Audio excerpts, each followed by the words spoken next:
madre lo hubiera encontrado interesante, pero solo mi madre lo hubiera creído y gozado. Vamos a contestar la pregunta y el título de la conferencia. Y vamos a entrar de lleno acerca de por qué hacemos lo que hacemos, los obstáculos, las tribulaciones, los puntos torales, los puntos importantes. Y yo les voy a contar 3 historias, 3 casos importantísimos con los cuales yo estuve trabajando. Pero les quiero dar una actualización. Cuando la gente me pregunta, ¿cuál es mi trabajo? La reacción es, ¿a poco todavía hay nazis que tienen que ser juzgados? Bueno, la respuesta es sí. Hay varias razones por ello. Una razón, quizá la razón más dramática, es la extensión de la esperanza de vida. La gente hoy por hoy vive mucho más tiempo. 70 o 73 en 1920, después de la Shoah, ya no hubiese habido nazis. Pero hoy sí hay. La mayor parte de los nazis viven en Alemania con un cuidado médico excepcional. Y yo podría decir que la gente sin conciencia generalmente vive más tiempo. Hay nazis. Y entonces esto tenemos que ver. En los últimos meses encontramos y expusimos a 3 hombres y la gente vio y se enteró de cómo era la gran masacre en Baviera. 33.771 judíos enemigos del Reich fueron asesinados en 2 días. Septiembre 29, 1931. Encontramos a la gente viva y sana, y podían estar siendo juzgados por la justicia. Quiero hablar acerca de 3 casos para tener una comprensión exhaustiva de por qué tenemos que llevar a los nazis a la justicia estos años. Primero, hay un caso, Joseph Mengele. Esto fue una historia en Auschwitz. Aquí estos experimentos pseudomédicos o pseudocientíficos que efectuó en Auschwitz. Él quería ver si podía tener mujeres alemanas que dieran a luz más de una criatura. Entonces, cada grupo de gemelos o triates eran enviados a la clínica de Mengele. La pérdida de población en Alemania era exhaustiva. El segundo experimento tenía que ver con tratar de ver que cada chico que nacía de una familia aria tendría características arias. El pelo güero y ojos azules. ¿Cuántos de ustedes vieron una fotografía del doctor Mengele? Él no tenía pelo güero ni ojos azules. Estos se basaban no en una investigación sólida, sino en las ideas locas del doctor Mengele. Era uno de los 23 doctores que hicieron la selección en Birkenau. Después de la guerra, él desapareció. Varios intentos de capturarlo. El Mossad trató de localizarlo. Me enviaron un equipo a Buenos Aires para secuestrar a Eichmann. Varios intentos sin éxito alguno. Pero una de las gentes principales del Mossad estaba frente a frente en Brasil. Pero llegaron a la conclusión que no lo podían o matar o secuestrarlo porque era imposible prácticamente. En 1985 el Centro Simón Wiesenthal hizo una solicitud a los archivos en Estados Unidos acerca de documentos relacionados con Mengele. Imaginen la sorpresa cuando recibieron los documentos que decían enero 1937, escrito por un funcionario Benjamin Globey, judío, y esto lo envió a su superior y decía lo siguiente: de acuerdo a una persona que informó, el ejército de Estados Unidos arrestó y liberó a Joseph Mengele en 1946 en Viena. Esta carta era un shock. En 1985 Mengele ha desaparecido, no fue llevado a la justicia y resulta ser que los americanos lo tenían en sus manos. Lo arrestaron y luego lo liberaron. El Centro Vicental hizo un escándalo muy grande con respecto a esta información y entonces se tomaron 3 decisiones. 1. Estados Unidos tenía que buscar a Joseph Mengele. Bueno, hasta ahí, nadie lo tenía que buscar, o solo los alemanes e Israel. Y tenían que verificar si Joseph Mengele entró a los Estados Unidos como refugiado. En este momento y tiempo, hablando de la mitad de los 80, los americanos conocían que varios nazis colaboradores habían entrado a Estados Unidos, estaban con la solicitud de migración y luego pidieron su ciudadanía, luego se hicieron ciudadanos de Estados Unidos y la tercera decisión era la siguiente. La Oficina de Investigaciones Especiales, yo era un investigador en Israel. Aquí había una investigación histórica tratando de ver si esto era realmente cierto o no. Aquí yo quería encontrar a la gente que había informado, la fuente de información. Mengele había sido arrestado. David Freiman, un judío de Lodz, uno de los últimos que fue exportado del gueto de Lodz a Auschwitz. Y cuando llegó a Auschwitz, fue enviado directamente a la clínica de Mengele. Trabajó hasta los últimos días que Auschwitz existió. ¿Cómo encuentran a una persona? 41 años, fin de la guerra. No tenemos idea de qué pasó. ¿Está vivo? ¿No está vivo? No lo sabemos. Y en Yad Vashem yo hice la mayor parte de mi trabajo. Dicen que busquemos en los diferentes archivos del Servicio Internacional. Bueno, estuvieron abiertos al público hasta hace 4 o 5 años. Colección de información creada por la Cruz Roja Internacional. Después de la guerra, millones de personas en todo el mundo trataron de averiguar qué les había pasado a sus familiares en Europa. En esos días no había sistema de base de datos, pero cada solicitud había una carta, un índice creado. Y aquí se colocaban todo esto en esta colección gigante que tenía 16,000 tarjetas indexadas. No es información de 16,000 gentes porque pocas gentes tenían más de una tarjeta, pero millones y millones de personas que estaban en Europa durante la Shoah. Parte de esta información aparecía en 11 diferentes países. Uno es Israel. Ahí estuvieron en Alemania, cerca de Frankfurt, en un lugar que se llamaba Arozen. Esta información fue cerrada a cualquier gente excepto a los familiares de primer grado. Yo quiero saber, por ejemplo, qué le pasó a mi tío abuelo que fue, digamos, atacado en Lituania. Quería yo saber si hay información. Si yo les digo, bueno, estamos en el Departamento de Justicia y ellos no tienen nada que ver, no tienen datos concretos, no hablaban.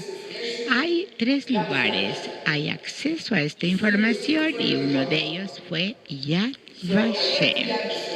Fui a Yad Vashem, que fue una gran suerte para mí, y entonces hice lo que sigue. La información en estos archivos no estaba organizada de acuerdo a un alfabeto regular. Estaba organizado con un alfabeto fonético. Letras dobles cuentan como una letra. La V y la W están como una misma letra y G y Y son como si es la misma letra. Y me tomó una hora descifrar cómo utilizar el material. Y creo que fue lo más afortunado que me ocurrió. Yo fui a este lugar suponiendo que este material era de Yad Vashem porque tenía que ver con judíos que vivieron durante la Shoah. No todo fue cierto. Luego calculé los datos, los nombres de la gente. Este material tenía que ver con no judíos. Y la parte interesante era que la emigración y el destino de estos individuos estaba enumerado e incluido en los documentos. De mi experiencia personal, yo puedo decir que estos criminales fueron a países anglosajones, occidentales, Estados Unidos, Canadá, Australia, Nueva Zelanda, Gran Bretaña. Habían estado allí en estos campos antes de emigrar. Eran refugiados inocentes que huían del comunismo. 99% eran europeos del este. Repentinamente tienen acceso a donde querían huir. 41 años después de la guerra, 1986, estaban vivos, pero en cuestión de minutos podemos averiguar a dónde fueron. Hice un experimento. No había indicación alguna en el sentido de que estos individuos eran criminales. No decían si sirvieron en un campo, en una escuadra, en qué. No tenían datos. Pero yo tengo muchos datos y hice un experimento. Tomé 39 nombres de lituanos y de gentes y ahí eran criminales. Y en cuestión de minutos yo pude encontrar 16 de los 49. La mayor parte de ellos se fueron a Estados Unidos, uno fue a Australia, si bien recuerdo, uno para Canadá y dos permanecieron en Alemania. Hay que entender que en este momento y tiempo, 1986, el único país anglosajón que decidió tomar una acción en contra de los criminales de guerra era Estados Unidos. Canadá y Australia solo investigaban, no estaban seguros cuál era el problema, no estaban seguros qué hacer. Gran Bretaña y otras áreas no tenían la capacidad para hacerlo. Canadá, Australia, Gran Bretaña y Nueva Zelanda.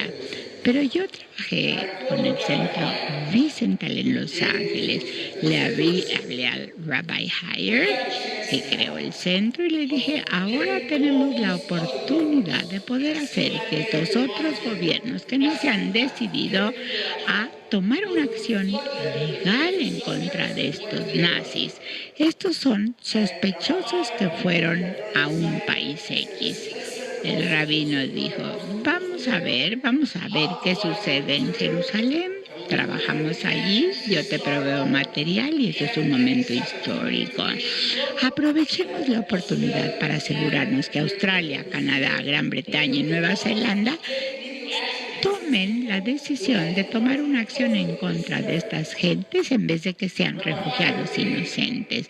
El rabino Heyer estuvo de acuerdo y entonces, bueno, dejé el Departamento de Justicia, estuve en la oficina en el Centro Vicental en Jerusalén. En 1986, 40 sospechosos nazis, excepto un ucraniano, se les dieron a Bill Haley en la Embajada de Australia en 1986, octubre. Otra lista, Gran Bretaña, 17 de Lituania y de otros lados. Y poco a poco llegaron más listas y más listas. Y la buena noticia fue que Canadá en 1987, Australia en 1999 Gran Bretaña en 91 aprobaron leyes especiales para poder hacer el análisis y el enjuiciamiento de estas gentes que vivían en estos países. Esto es un elemento moral, judicial y una decisión toral para poder lograr el objetivo. Si se preguntan, ¿qué pasó con Mengele? Una vez que los americanos comenzaron a buscar a Mengele, los judíos en Israel lo siguieron y al final realizaron una investigación en el hogar de Hans Maya. Era un confidente de los padres de Mengele y jugaba un papel toral en los negocios de la familia de Mengele en Bavaria. Era un negocio agrícola. Y hay una correspondencia exhaustiva entre Joseph Mengele y su familia que descubrieron. Joseph Mengele murió de un ataque al miocardio nadando en el Atlántico. Estaba en un lugar que se llamaba Embu, en Brasil. Así que en primer lugar, como se imaginan, todos estaban en shock. No obstante, el hijo de Mengele donó una muestra de sangre, se le hizo la prueba del ADN, se probó todo. Indudablemente el cuerpo en esa tumba era el de Joseph Mengele. Por un lado, nos dio gusto que se resolvió el tema, pero piensen, ¿qué hubiera pasado si esta búsqueda de Joseph Mengele, Alemania, Israel, Estados Unidos, no solamente hubiese hecho en 1986, sino 76, cuando Mengele estaba vivo? El enjuiciamiento de Mengele, cómo los nazis convertían la medicina, cómo violaban el juicio hipocrático. Y no pasó porque, uno, falta de voluntad política. Esto sucedía en estos países, falta de, digamos, voluntad política. Y desde el principio hasta este día, la justicia no hizo acción. Y después podemos decir que el comandante de un campo de concentración, un señor, digamos, Lincoln Sackett, era el comandante de los peores campos en Europa. Era el Auschwitz de los Balcanes. Aproximadamente había 1.100 gentes que fueron asesinados. Serbios, 800.000 judíos, diferentes gentes, y finalmente siguieron las reglas de operación y asesinato de estas gentes.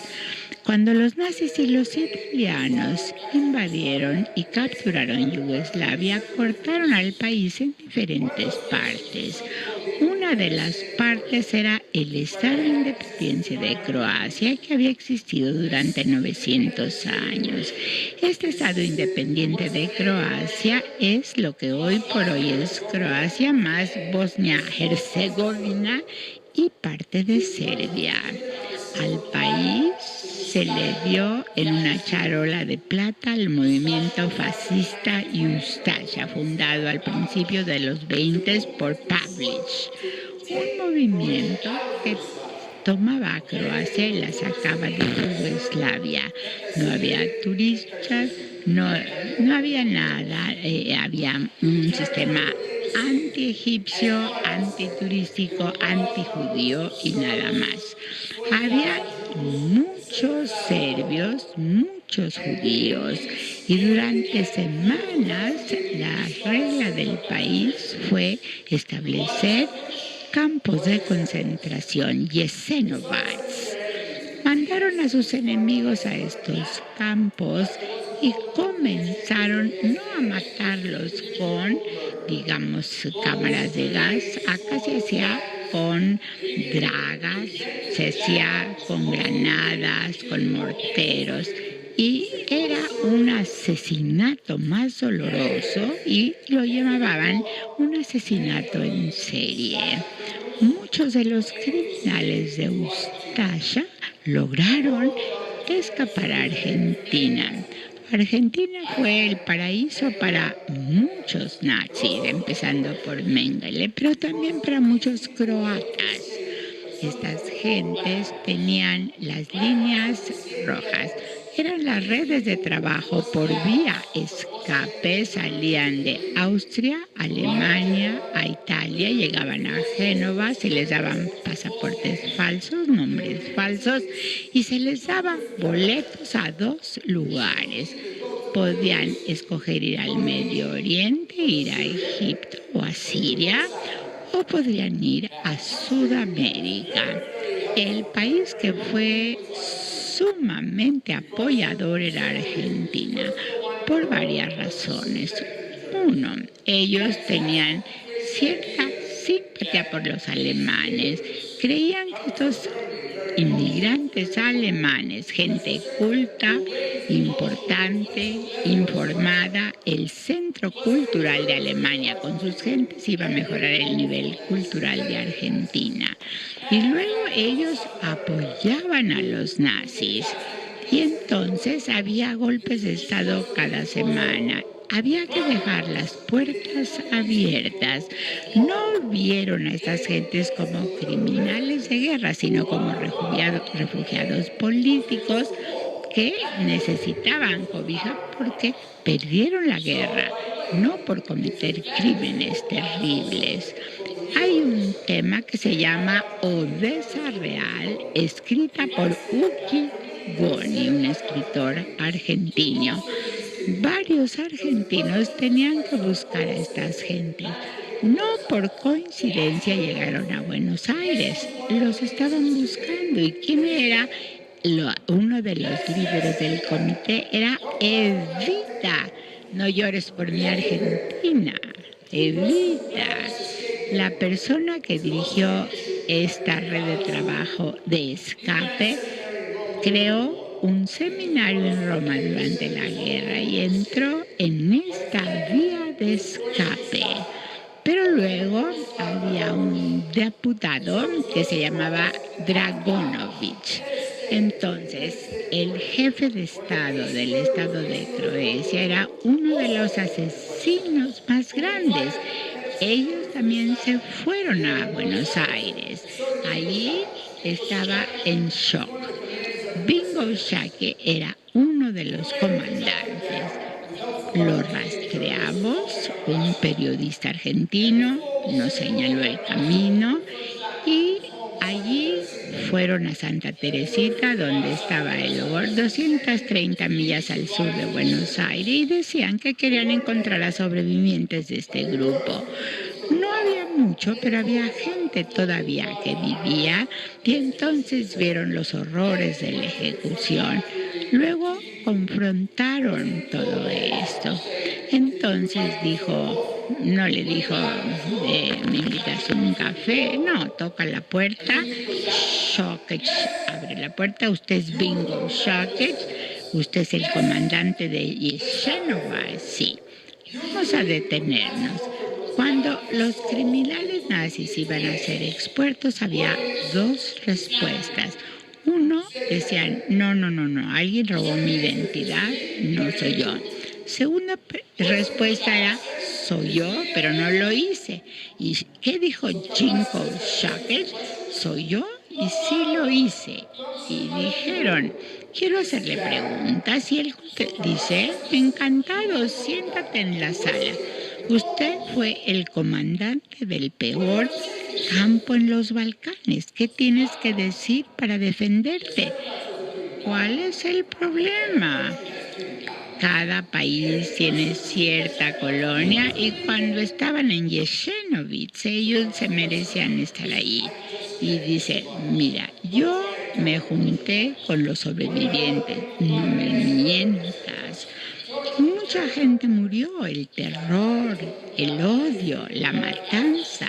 Bueno, no, algunas gentes murieron de tifo. Bueno, no nos dejaron terminar el trabajo. ¿Y cuándo dice eso él? Después de 50 años que se cerró el campo. Jinko Shockage tenía suficiente tiempo para pensar. ¿Cuál fue la conclusión? No nos dejaron matar a los serbios, a todos los judíos y a todos los diferentes miembros de estas razas que queríamos matar. Habían 6 países que hubieran sido la sede de este juicio. Argentina, Alemania, Israel, los 3 países de los Balcanes, que son Serbia. La mayor parte de las víctimas eran serbios, y luego el territorio de Croacia y Bosnia. Así que estos 2 países se incluían. Si nosotros pensamos solo en los resultados, asegurando que encontraron a la víctima, que lo iban a castigar, hubiéramos dicho Serbia, porque las víctimas eran serbios, la mayor parte de ellos. Y no solamente hubiese sido un individuo convicto en Belgrado, sino lo hubieran colgado del árbol más alto. Y entonces todo en Serbia conocía a Jasenovac. Familia, parientes, todos ellos sabían que estaba en Croacia. En Croacia la mitad de la gente tenía que pensar que este individuo era un héroe, no era un asesino masivo. Estaba ahí en el juego, y este juego implicaba que el presidente de Croacia en esa época, 1998-99, era Franjo Tuđman. Él había luchado en contra de Ustaša, en contra de los partisanos. El hermano había sido asesinado por Ustaša. Cuando se hizo político en Croacia en la década de los 90, Yugoslavia rompió con ellos. Para él, definitivamente, estaba corriendo un gran peligro. No había duda que el lugar a donde querían hacer esto era en Zagreb, la capital. Él estaba allí, salió, se fue a Zagreb, y les cuento una historia para que vean la calaña de tipo que era. En el Mundial, en 1998, el Mundial fue efectuado en Francia. ¿Cuáles de ustedes son amigos del fútbol? ¿Nadie? ¿No les gusta el fútbol? Bueno, ¿cuál era el gran problema en la historia del Mundial? Los cuartos de final, en donde Croacia iba a ganarle a Alemania. Todo el mundo esperaba que Alemania ganara, y Croacia los venció. Croacia estaba como loco. Después de las celebraciones, habían 7 jóvenes, 22, 23, 24, 25, vinieron, ondeaban una bandera gigante. Yo no sabía si era de Croacia o de otro lugar. Yo tengo la kippah, vienen a mí y gritan: Dinko Šakić, Dinko Šakić. Dingo está en la cárcel y está enjuiciado por asesinato masivo. Para ellos es un héroe, por eso ellos decían Dinko Šakić. Y entonces vemos nosotros que ellos tenían que enfrentarse a enemigos de los croatas. Por eso queríamos que se efectuara esto en Zagreb. Bueno, los croatas funcionaron bien. El juez realizó un trabajo maravilloso. Pero vamos a ser vacía. Había una gran tensión hasta llegar al veredicto. El show podría ser eliminado. Los croatas no tenían las fuerzas, los pantalones de que los enjuiciaran y los castigaran. Allí, el día del juicio, por ejemplo, estaba lleno, pero la mitad eran a favor de Šakić. Cuando se le dio 20 años en prisión, no fue digamos, enjuiciado por asesinato masivo. Entonces ya se le dio eso, el juicio, se dio el resultado, la sentencia, y la gente escupió a la gente de miembros del comité en sangre. Y dice, ¿por qué no te vas a tu país y matas a los palestinos o arreglas el asunto palestino? Después del veredicto, alguien se acercó, un señor elegante, alto, y me dice, tengo algo que decirte. En Croacia hay una palabra, vala, que quiere decir en croata, gracias. Me da gusto que se efectuó esto. Y le digo, ¿quién es este tipo? Entonces empieza a contar la historia de este individuo. Pero otra historia, uno de los testimonios más trágicos era de un sobreviviente judío de Sarajevo, Jacob Finci. Allí estaba con otros judíos, adolescentes de Sarajevo. Antes de llegar al campo, ¿qué sucedió? Estas gentes habían matado a muchísima gente, les cortaron los brazos y las piernas de las víctimas y crearon partes del cuerpo como en una montaña que está cerca de la zona donde estaban. A estos muchachos les dieron la orden, ustedes tienen que echar estas partes del cuerpo al río. Jacob Finci se volvió al individuo que dio la orden y le dijo, ¿por qué estás haciéndonos esto? Y el muchacho, el señor, dijo, porque asesinaron a Jesús. Entonces, ustedes ven un antisemitismo cristiano de años, el racismo de los nazis y otras situaciones. Así que, ¿qué sucedió? En 1944 había una infracción de la disciplina en el campo. Shockage hizo que todos se pusieran en línea.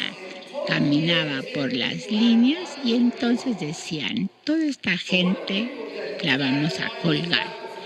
La gente eran gente de Montenegro, no era judía. Había un señor que estaba allí. A él lo vamos a colgar. Entonces dice, yo soy de Montenegro y de acuerdo a mi tradición no me pueden colgar.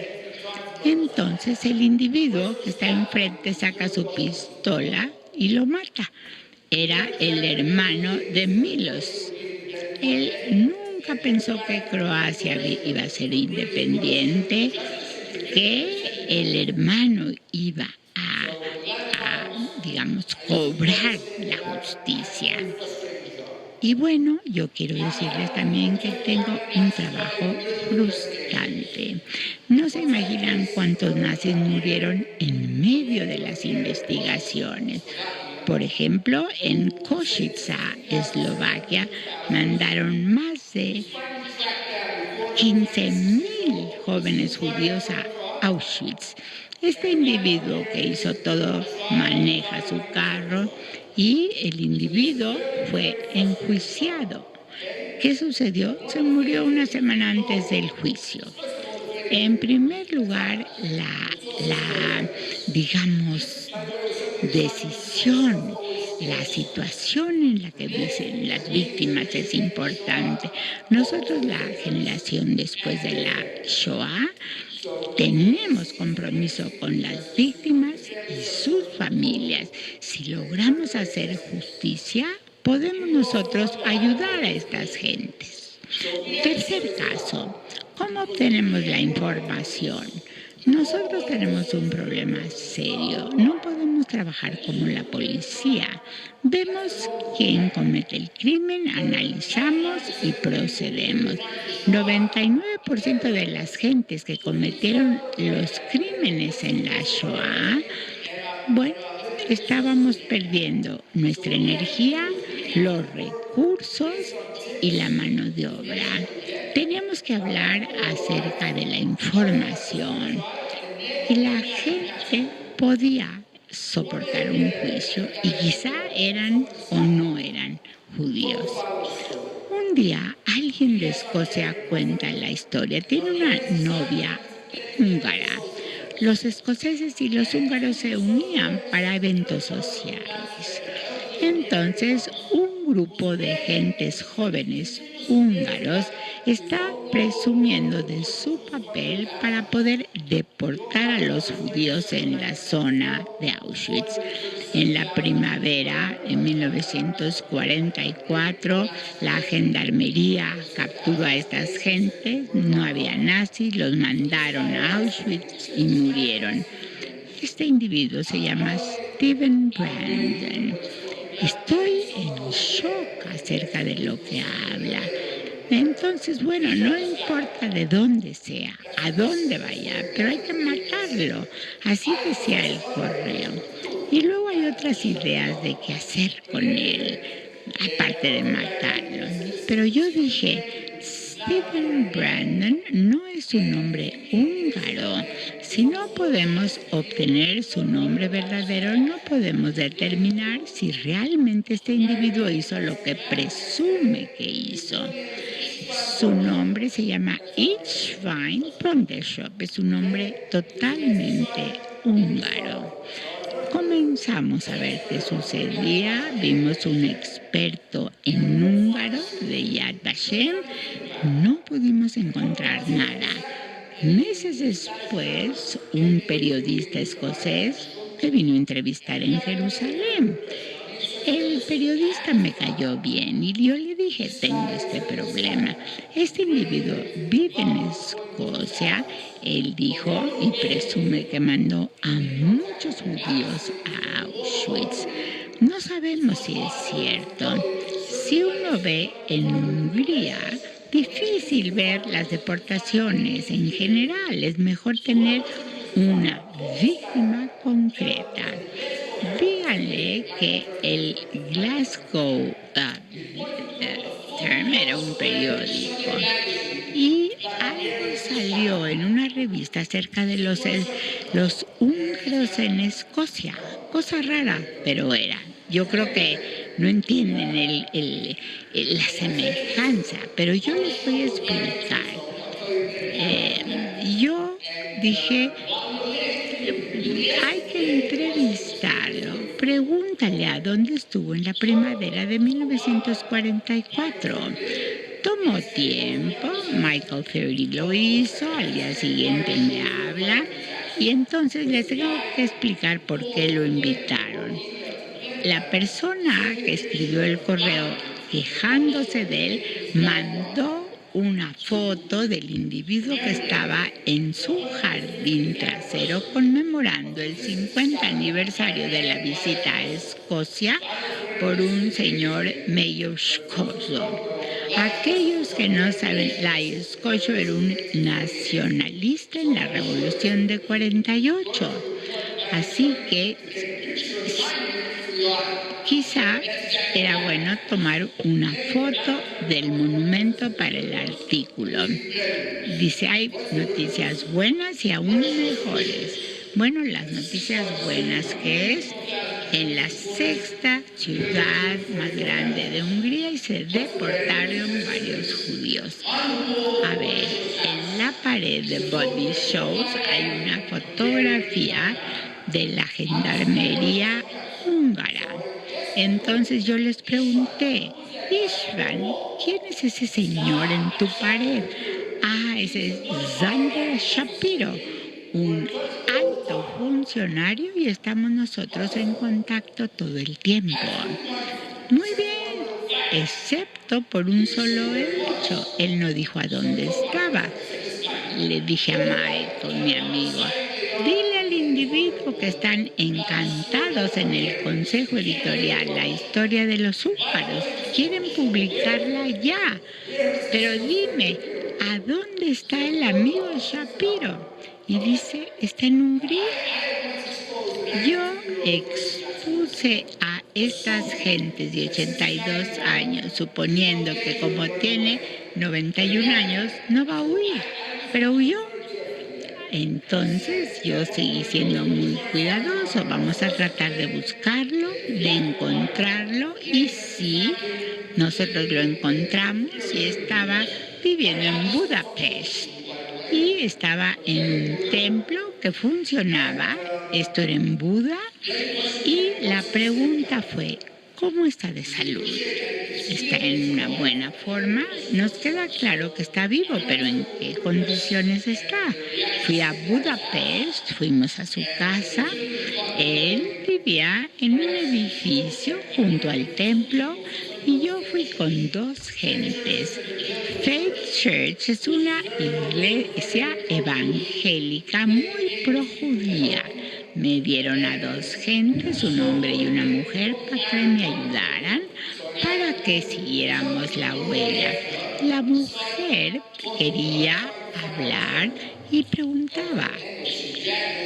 Bueno, estaban platicando y yo ya estaba como loco. Ella viene de regreso y dice, él conoce a Capiro, ha estado en la casa años, vino de Argentina y en esta casa hacen fiesta para los residentes del edificio. Pero saben, el señor Capiro es muy viejo. No, el señor Capiro está viejo, pero organiza estas fiestas. Al día siguiente fui con el abogado y le dije, ¿por qué hace fiestas este individuo? Dice, no, las organiza desde la cárcel en Budapest. Yo les dije a los litigantes, si son crímenes en contra de la humanidad, no hay límites y puede ser sancionado y procesado. Pasa el tiempo y siguen las cosas.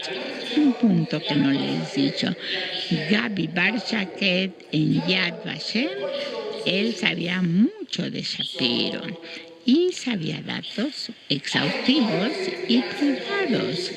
Yo no sabía personalmente quién era Shapiro, pero Gaby Barza sabía muy bien. Este hombre era un judío piadoso. ¿Cuál fue su reacción inmediata? Bueno, estas gentes, dice, cuando supo que Shapiro estaba vivo, la reacción espontánea era, ¡Ma! ¿Cómo?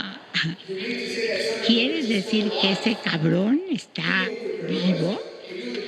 Sabía que Capiro era uno de los funcionarios que había asesinado a varios miles de judíos, serbios y diferentes gentes, y gitanos también. Y estuvo enjuiciado en Hungría, pero no por asesinato. No, ellos no podían asesinar, así que tenían una operación no autorizada, le dieron varias sentencias, lo enjuiciaron, pero 2 meses antes del juicio, los nazis llegaron a Hungría y obligaron a los húngaros a cancelar la decisión. ¿Qué pasó? Vamos a hacer una historia larga, corta. A los húngaros les tomó 5 años enjuiciar a Shapiro. Y finalmente Shapiro me amenazó por responsabilidad. Yo le dije, esto es un monstruo del Holocausto. Cuando los asesinatos se realizaron en 1942, Shapiro ya era grande. Y entonces en la ciudad de Novi Sad, el funcionario envió las órdenes, dio las instrucciones. Shapiro le dijo, yo quiero ver la orden por escrito. Él había sido abogado, terminó la carrera y sabía que la orden era ilegal, así que dijo, lo quiero por escrito para tener así una muestra segura. Órdenes se transmiten verbalmente cuando son de esta índole. Él dice, es ilegal, pero lo quiero así, yo quiero. Entonces me amenazó porque yo era responsable. ¿Y qué pasó? En una sala, en el juicio, se le nombró un caso criminal. es como perder 2 años en una cárcel. Entonces después Shapiro estaba en este tipo de juicio el enero de 2011, y lo que hicieron los húngaros en este caso es que no nos permitieron utilizar la información del juicio original. Ya el veredicto estaba dado y así nos enteramos de qué hizo. El gobierno pidió una apelación, pero Shapiro murió antes de que llegara la apelación. Estas tres historias complejas nos dan una idea de los grandes problemas que tenemos. Tenemos que crear voluntad política, que los países que están procesando a la gente y buscando la justicia. La gente dice, lo más difícil es encontrar a la gente. Para nada. Lo difícil es crear voluntad política. Estas gentes no se están escondiendo, no tienen nombres falsos, era fácil ubicarlo, pero no había voluntad política. La mayor parte de los nazis más grandes ya habían muerto. Había un nivel medio y un nivel pequeño. La gente decía, nadie los va a tocar, ni les prestaban atención y hasta cierto punto tenían razón. Es fácil encontrarlos, no cabe duda, hoy por hoy, pero es un proceso difícil llevarlos a un juicio y a la justicia. Así que esto me conlleva a decir que soy el único judío del mundo que reza porque tengan salud estos tipos. Ojalá y así los agarremos. La lucha continúa. Mientras podamos hacerlo, vamos a hacerlo. La última vez que vine dije esto. Simón Wiesenthal era un arquitecto antes de la guerra, un arquitecto talentoso y exitoso. Después de la guerra dedicó su vida a hacer justicia. Y yo le pregunté, ¿por qué dejaste tu carrera? Podías haber hecho una maravillosa carrera de arquitectura, podías haber hecho una fortuna. Y Wiesenthal dijo, aunque no es un judío creyente, cree en el Olam Abba, el mundo por venir, y las víctimas de la Shoah. Los que mataron van a encontrar a las víctimas y les van a decir a los sobrevivientes, ustedes sobrevivieron, ¿qué hicieron de sus vidas? Simón dice, yo podría decir, bueno, uno va a decir que era cartero y otro va a decir que era arquitecto y yo voy a decir que luché por los judíos. Muchísimas gracias.